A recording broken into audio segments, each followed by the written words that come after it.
Tamil cine talk நேயர்களுக்கு வணக்கம். உங்களுடன் பேசுவது உங்கள் சரவணன். இப்போ நம்ம பார்க்க போகிற படம் ஸ்மைல் மேன். சுப்ரீம் ஸ்டார் சரத்குமாரின் 150வது படம் என்கின்ற வகையில் இந்த படம் ஒரு தனி சிறப்பு பெறுகிறது. இந்த படத்தை மேக்னம் மூவிஸ் நிறுவனத்தின் சார்பாக ஷலீல் தாஸ் தயாரிச்சிருக்காரு. படத்தில் சுப்ரீம் ஸ்டார் சரத்குமார் நாயகனாக நடிச்சிருக்காரு. ரொம்ப வருஷம் கழிச்சு அவர் தனி நாயகனாக நடிக்கிற ஒரு படம் இன்னைக்கு ரிலீஸ் ஆகிருக்கு. அவர் கூட சிஜா ரோஷ், ஸ்ரீகுமார், சுரேஷ் சந்திர மேனன், ஜார்ஜ் மரியான், ராஜகுமார், குமார் நடராஜன் மற்றும் பலரும் நடிச்சிருக்காங்க. படத்துக்கு ஒளிப்பதிவு விக்ரம் மோகன், எடிட்டிங் ஷான் லோகேஷ், இசை கவாஸ்கர் அவினாஷ், கலை இயக்கம் ரவி பாண்டியன் பண்ணியிருக்காரு. எழுத்து இயக்கம் சியாம் பிரவீன் அப்படின்னு 2 இரட்டை இயக்குநர்கள் படத்தை இயக்கியிருக்காங்க. இந்த படம் பார்த்தா 150வது படம் சரத்குமார்ன்றனால ரொம்பவும் அவர் ஒரு தனி ஹீரோவாக மிகப்பெரிய அளவுக்கு இருக்கும்னு நினச்சி நீங்கள் போனீங்கன்னா ஏமாந்துருவீங்க. இது ஒரு சாதாரண கிரைம் சஸ்பென்ஸ் த்ரில்லர் படம் தான். கோயம்புத்தூர் சிபிசிஐடி பிரிவு ஆஃபீஸில் சரத்குமார் வேலை பார்க்குறாரு, ஒரு போலீஸ் அதிகாரியாக. அவர் கூட சுரேஷ் மேனன் வேலை பார்த்துருக்காரு. அந்த கோயம்புத்தூரில் திடீர்னு ஒரு சைக்கோ கொலைகாரை வரிசையாக கொலை பண்ணியிருக்கான். ஒரு 5-6 பேரை கொலை பண்ணிட்டு என்னன்னா அந்த வாயை கிழிச்சு விட்டுருக்கா. சிரிக்கிற மாதிரியான வாயை கிழிச்சு வச்சுட்டு தச்சிருக்காப்புல. தச்சு விட்டு தான் கொண்டு போய் அந்த இடத்துல போட்டிருக்கான். இந்த கொலையை சுரேஷ் மேனனும் சரத்குமார் சேர்ந்து துப்பறிகிறாங்க. இதில் ஒரு கட்டத்தில் சரத்குமார் ரொம்ப சலிப்பாகி நான் அவர் வெளியில் வந்துடுறது டீமில் நான் இல்லைன்னு. ஆனால் சுரேஷ் மேனன் மட்டும் தனியாக போய் விசாரிக்கும் போது அவர் ஒரு நாள் யாரோ ஒருத்தரை கொலை பண்ணிவிட்டு நான் சைக்கோ கொலையாளி சுட்டு கொண்டுட்டேன், சைக்கோ கொலையாளி கதை முடிஞ்சிச்சு அப்படின்னு சொல்லிட்டு போகிறாரு. ஆனால் அவர் சுட்டு கொண்டது ஒரு அப்பாவிய அப்படின்னு சொல்லி அந்த அப்பாவியோட ஒய்ஃப் சரத்குமார்கிட்ட கேட்குறாங்க. சரத்குமார் சுரேஷ் மேனன்கிட்ட கேட்குறாரு. சுரேஷ் மேனன் அவருடைய ரிட்டையர்மெண்ட் அன்னைக்கு வா ஒன்று பேசணும்னு சொல்லி அவர் வெளியே கூட்டு போகிறார். போகிற இடத்துல ஏதோ ஒரு துப்பாக்கி சூடு சண்டை. அதில் சுரேஷ் மேனன் மேலே குண்டு பாயுது. அதோட ஒரு பாடியை காணா போச்சு.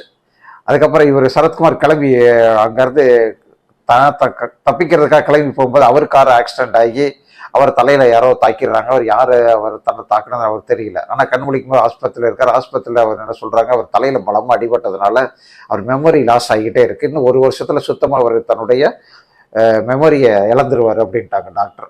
இப்போ அவர் மெமரி போகுது அப்படிங்கிறதுக்கு அதுக்குள்ளே தான் என்னென்ன செய்யணும் டாக்டர்கிட்ட கன்சல்டிங் பண்ணிவிட்டு அவர் சொல்கிற மாதிரி ஒவ்வொரு விஷயத்தையும் டேப் ரெக்கார்டில் பதிவு பண்ணிவிட்டு தான் இது வரைக்கும் நினைவில் இருக்கிறதெல்லாம் வச்சு தன் பணிகள் இருக்கும்போது சந்தித்த படுகொலைகள், கிரைம் சப்ஜெக்ட் எல்லாத்தையும் ஒரு புத்தகமாக எழுதுறாரு. அதில் இந்த சைக்கோ கொலை விஷயமும் இருக்குது. ஆனால் அந்த கடைசியாக அந்த சைக்கோ கொலைகாரன் பிடிபட்டானா இல்லையா அப்படிங்கிறத சொல்லாமல் ஒரு வெற்று எம்டி பேஜாக அந்த கடைசி பேஜை விட்டுட்டார்.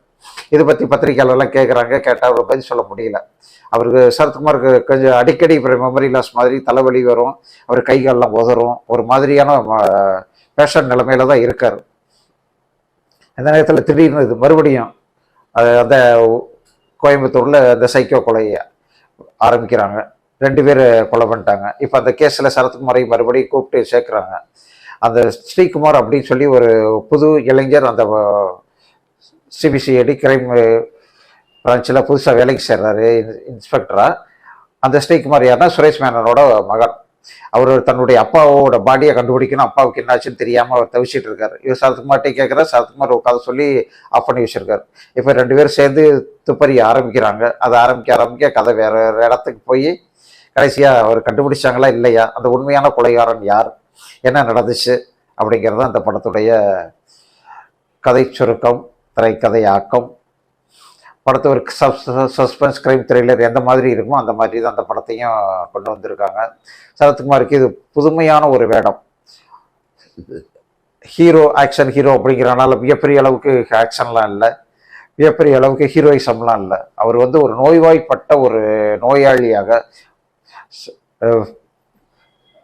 மெமரி லாஸ் உள்ள ஒரு நோயாளியாக எப்படி இருப்பாங்களோ அதே மாதிரி ரொம்ப அமைதியாக, ரொம்ப சாந்தமாக, சத்தம் போட்டு கூட பேசக்கூடாது தெரியாத அளவுக்கு ரொம்ப அழகாக அமைதியாக அடக்கமாக நடிச்சிருக்காரு. அவருடைய 150வது படம்னு இதை எதுக்கு கொடுத்தாங்கன்னு தெரியல. ஆனால் 150வது படம், அந்த படத்தோட ஒட்டு மொத்தமாக பார்க்க போனால் அவருக்கு ஒரு பெருமை படத்தக்கூட படம் தான். அப்புறம் அவர் கூட நடித்த சிஜா ரோஸ் கீர்த்தனான்ற ஒரு அழகான ஒரு அது இன்ஸ்பெக்டரா சப் இன்ஸ்பெக்டரான்னு தெரியல. இந்த படத்தில் மிகப்பெரிய ட்ராஜடியே அவங்களோட என்ன போஸ்ட்டில் இருக்காங்கன்றதை சொல்லாமல் விட்டது தான். நிச்சயமாக இது மாதிரி போலீஸ் வழக்கு போலீஸ் சம்மந்தப்பட்ட செய்தினா அவங்க என்ன போஸ்ட்டில் இருக்காங்க அப்படிங்கிறத கண்டிப்பாக சொல்லணும். அப்படி ஒன்றுமே சொல்லாமல் இவர் போலீஸ் அதிகாரியை சொல்கிறதுல என்ன அர்த்தம் இருக்குது? ஸோ பைத்தியகாரத்தனம் இல்லையா? இயக்குநர்களை இந்த விஷயத்தில் வன்மையாக கண்டிக்கிறேன். அவங்க கண்டிப்பாக சொல்லியிருக்கணும். சிஜா ரோஸோட ரொம்ப கொள்ளை அழகு, அவ்வளோ ஒரு அழகான முகம், மட்டமான முகம், அவங்க கண்ணே ஒரு அழகான கண்ணு. நிறைய முன்னாடி படங்கள் நடிச்சிருக்காங்க. ரொம்ப நாள் கழிச்சு வந்திருக்கு. அந்த கண்ணம்மான ஒரு பாட்டு, மறக்க முடியாத பாட்டு, அவங்க வச்சுக்கிட்டு எடுத்த பாட்டு ரொம்ப அழகாக பண்ணியிருக்காங்க.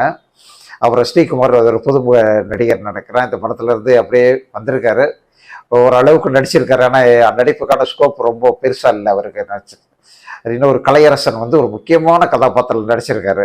அவருடைய ஒரு மிரட்டெல்லாம் நடிச்சிருக்க வேண்டிய கேரக்டர் அவர் ஏன்னா ஒரு பரவாயில்லாம அளவுக்கு அவர்கிட்ட இருந்து நடிப்பை வாங்கியிருக்காங்க. ஏன்னா அவருடைய தோற்றம் அப்படித்தான் இருக்கு. அதை யாரும் ஒன்றும் சொல்ல முடியாது.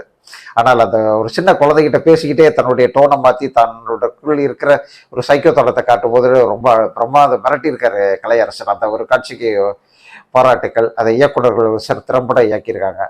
அப்புறம் அந்த மாதிரி கொலை சம்பவங்களை காட்டும் போதும் அந்த சம்பவங்களை தொகுப்பை காட்டும் போது ரொம்ப இயக்கம் ரொம்ப சிறப்பாக இருக்கிறனால மற்ற நடிகர்களையும் நம்ம கூர்ந்து கவனிக்க வச்சிருக்கு. பாராட்டுகள். இனி ஒரு முக்கியமான ஒரு கதாபாத்திரத்தில் நடிச்சிருக்காங்க. வெல்டன். படத்துக்கு இந்த மாதிரி கிரைம் சப்ஜெக்ட் படத்துக்கு இசையும் அந்த ஒளிப்பதிவும் ரொம்ப ரொம்ப முக்கியம். இந்த ரெண்டுமே அந்த படத்தில் பிரமாதம் அப்படின்னு சொல்லலாம். உண்மையாகவே ரொம்ப அழகான ஒளிப்பதிவு பண்ணியிருக்காங்க. அதே மாதிரி பின்னணி இசை, இந்த வருடத்தின் மிகச்சிறந்த பின்னணி இசை இந்த படத்துக்கே கொடுத்துடலாம். அவ்வளோ அழகாக அடிச்சு ஆடியிருக்காங்க பின்னணி இசையை.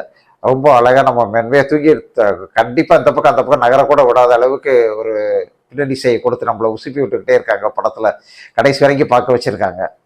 படத்தில் நமக்கு என்ன ஒரு பெரிய டிஸ்டன்ஸ் பிரச்சனை அப்படின்னு பார்த்தா, அவர் சைக்கோ ஏன் அந்த சைக்கோவை மாறினார் அப்படிங்கிறதுக்கான காரணத்தை ஒரு வலுவாக சொல்லலை. அது ஒரு விஷயம். அவனு படத்தில் நடித்த மற்றவங்களை விட நடிப்பை தொகுத்து வழங்கியிருக்காரு பட தொகுப்பாளர். அவர் ஷான் லோகேஷ் பிரமாதமாக பண்ணியிருக்காரு. அதை ஏன்னா ஒரு சில காட்சிகளை தொடர்ச்சி வேகமாக வந்தால் தான் அதை நம்முடைய ஊர்த்து பார்க்க முடியும். நமக்குள்ள திடுக்குன்னு ஒரு எண்ணத்தை தோற்றுவிக்கணும். ஒரு கிரைம் சஸ்பென்ஸ் த்ரில்லர் படங்கள் அதுதான் ரொம்ப முக்கியம். ஒரு திடுக்கென்ற உணர்வு வரணும். அதை இந்த படத்தில் 2-3 இடத்துல வர வச்சிருக்காரு பட தொகுப்பாளர். அந்த வகையில் அவருக்கு நம்முடைய மனமார்ந்த பாராட்டுக்கள். படத்தில் ஒரு பாடல் 2 பாடல் நினைக்கிறேன். அது ஒரு இப்போ வந்து போகுது, ஒரு இதை ஈர்ப்பாக இல்லை அப்படிங்கிறது உண்மை. ஆனால் பின்னாடி இசைதான் சூப்பர் சொல்லிட்டோம், விட்டுருங்க, அவ்வளோதான். மற்றபடி இந்த படம் நிச்சயமாக பார்க்கக்கூடிய ஒரு திரைப்படம் தான். ஆனால் ஃபேமிலியோடு போயிடாதீங்க, நீங்கள் மட்டும் தனியாக போங்க. அது ஏன் கொடுத்தாலும் சரி, சின்ன குழந்தைங்களாம் பார்த்தா ரொம்ப பயப்படுவாங்க. ஏன்னா நமக்கே ஒரு மாதிரியாக இருக்கு. ஏன்னா வாயை திரிச்சு வாயை பெருசாக்கி தச்சு வச்சிருக்கிற மாதிரியான முகத்தோற்றத்தில் பார்த்தாலே பயமாக இருக்குது. அதோட இன்னொரு விஷயம், அந்த போலீஸுக்கு ஏன் அது தோணலைன்னு தெரியல, நமக்கே தோணுது.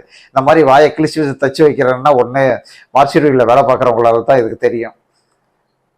நிச்சயமா வேற யாருக்குமே இந்த விஷயம் தெரியாது. மருத்துவத்துறையில் இருக்கிறவங்களுக்கு தான் தெரியும். யாராவது ஒரு டாக்டரை காட்டியிருந்தாலே கண்டிப்பாக இதை சொல்லியிருப்பாங்க.